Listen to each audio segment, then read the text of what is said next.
into a little bit of basketball talk, all right? Because I've been chomping at the bit to discuss this following thing. Now, I'm not going to discuss the Raptors because they're doing very well. What I will discuss, however, are the fledgling Los Angeles Lakers, all right? And you know I'm about to get my petty party on because I remember like it was yesterday that I dropped my annual predictions, that I normally drop around August, like right before September, because that's when training camp happens and free agency and trades and all that is basically done. And I had the Lakers at 7th in my Western Conference standings, okay? Now, I figured, with LeBron being on the team, he's going to will that team to the playoffs regardless, and him not having a strong supporting cast like he's had in the past is going to hurt him, especially in the West. So I thought I was being generous by giving him 7th. But what happened? Oh, everyone came out with the pitchforks and the tiki torches. Everybody wanted to roast me and crucify me and sacrifice me in front of their deity. All right? That's exactly what happened. Everyone's saying, oh, you're a hater. Oh, you don't believe in LeBron. It's not that I didn't believe in LeBron. I always believe in LeBron. I don't believe in the people he has around him. Because it's not an omission of their talent. It's that their talents don't fit his style of play. And if Irvin Johnson, not Magic Johnson, if Irvin Johnson and Robbery Pelinka actually did their homework on LeBron, then they would know what kind of players to put around them. But what did they do? They rested on their laurels of them being a part of Laker culture and purple and gold dynasty and all that other frivolous BS, and it prevented them from doing their job as front office executives. Their main purpose for the Los Angeles Lakers was to bring talent to put around LeBron. The only thing that they did good was sign LeBron. After that, they rested on their lazy boy couches and called it a day. If these guys were smart, this is what they would have done.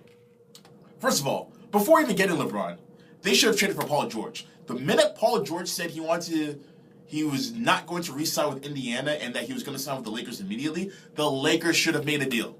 They should have made a deal. But instead what happens? He gets sent to OKC. But they don't even worry about it. They just say to themselves, let him be there for a year. Come next year, he'll sign with the Lakers. But lo and behold, he re-signs to OKC. So they mess up on that end. All right, so let's go to Kawhi Leonard then. They had a chance to make a trade for Kawhi Leonard because according to Uncle Dennis and his camp, he wanted to go to Los Angeles, preferably the Lakers rather than the Clippers, but Los Angeles nonetheless. So again, Irvin and Robert, they sit on their hands, they do nothing, and before you know it, Kawhi Leonard gets traded to the Eastern Conference to our squad, Toronto, yay. And then they also had the opportunity to make a trade for Bradley Beal during that same offseason because, let's be honest, the Wizards were the 8th seed in the Eastern Conference. That was a low point for them. And on top of that, they got exited in the first round by hands of the Raptors. So that would have been the perfect opportunity to hit the rebuild or reset button for the Wizards. And they easily could have made a play for Bradley Beal from one of their younger pieces. But what do? They say, nah, we're good. And they didn't make a play for him. And that would have been one of the more friendlier contracts that they would have taken on as well. Because he's already into a 5-year deal worth $128 million. I think he's only in the second year of that. And he's still only, 24, maybe 25 at the oldest. And he is a player who has a skill set that fits LeBron James' style. But what happens? They still sit on their hands and say, nah, we're good. So fast forward, the season comes into play, and they're doing pretty good. They're doing as I predicted. They even went as high as 4th place in the West, which only lasted for a week, and people are out here acting like it lasted for 3 months. Just cool. It wasn't that serious. It was a week. And then LeBron's injury happens. And one of the reasons why I said that the Lakers did wrong by LeBron was because of the fact that they did not add another superstar or star-level player alongside him in case if something like this happens to him. Because the man is, 34, 35? He's not a young, spry chicken anymore. The man, he's still a mortal man at the end of the day. He's in impeccable shape, I'll give him that. But at the end of the day, Father Time catches up to everybody. That was their mistake. And then Lonzo Ball gets injured. He's their primary playmaker. He gets injured as well. And according to reports today, he may be out for the rest of the season. All right? So the lack of ineptitude from the front office is what did them this year, starting at the beginning of the offseason, not even last offseason, but offseason of 2017, and then now the injuries.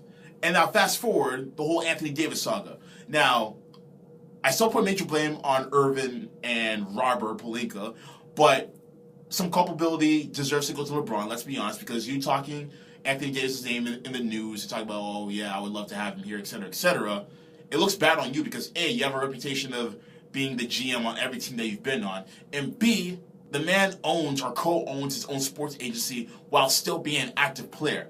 That has conflict of interest written all over it. So obviously it's not going to be a good look when there are reports coming out that are being distributed by Adrian Wojnarowski and other respected journalists in the industry saying that Johnson and all these other guys are offering X, Y, and Z for Anthony Davis. And this trade or this proposed trade gets announced like 10 days before the deadline.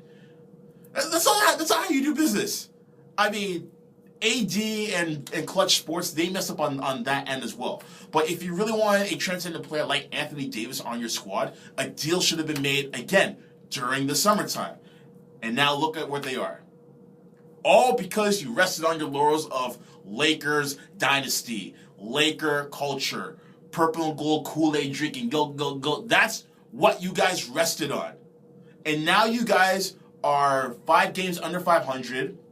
You are putting LeBron James on a minutes restriction, and you're already looking towards next season. Why? Because you guys couldn't do your job. You guys are so drunk off of your own hype and off of your own privileged silver spoon equity that you guys prevented your own selves from doing your damn jobs.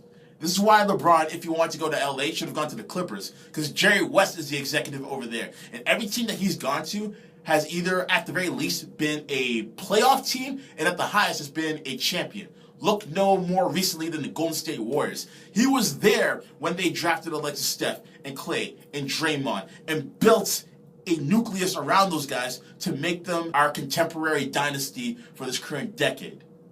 And now he's in Clipperland, and he's trying to do the same thing, I imagine, by making the right moves. And they made moves so that they can make moves for the following seasons to be contenders.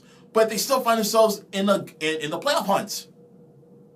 You can't even say the same for the Lakers, and they have LeBron James. Add to the fact that these guys can't even develop their own talent properly, and you have a list of problems. Look at D'Angelo Russell. The man's an all-star now. Look at Julius Randle. The man is probably one of the best rotation players in the league right now in New Orleans. I guarantee if Brandon Ingram was on a different squad where they actually took their time to develop him, he would be in a much better position. And I think the same could go for Lonzo Ball as well. I think he'd be in a much better position had he been on another team. And what I don't understand about the Lakers organization and Lakers fans is that they expect these young guys to be superstars immediately just like that. I feel like they almost look at the Boston situation, like Jason Tatum, for example, and they say, oh, why can't you have that? You guys didn't groom these guys properly. That's the problem. You put them in there. You basically sent them out to the Wolves and said, become superstars because LeBron only has about 4 years left. It's not how you do it, guys. It's not how you do it. So, all in all, I don't feel sorry for the Lakers. I don't feel sorry for their fans either. I'm sorry, I really don't. You know, let's talk about, oh, well, Kobe would have gotten us into the playoffs. Shut up. Shut up. Kobe did not make the playoffs for the final 3 years of his career after his injury. So shut up about it. Miss me with that. Stop trying to compare Kobe to MJ because he's not MJ. He's an MJ remix at best, but he's not MJ. Stop trying to compare Kobe to LeBron because they're two completely different players. I don't know, man. Laker fans, like, they are the most spoiled, entitled people that I've ever come across. Man. In terms of sports, I don't know them outside of their personal lives or whatever, but their thirstiness for greatness without having to work towards it astounds me. It astounds me. They remind me of the kid in high school who's crying and sobbing because their parents bought them a purple Mercedes-Benz instead of the blue one. When in actuality, I'd be looking at that person and be like, bitch, you got a car! let alone a Mercedes-Benz. You got a car for your 16th birthday. That to me are Laker fans. But anyways, I could go for days about that, but I'm not going to. I'm going to leave it at that because we have more pressing things to attend to. But what do you think? Do you agree? Do you disagree? Let me know. Hit me up on all social media platforms at Cool Radio CC. Woo!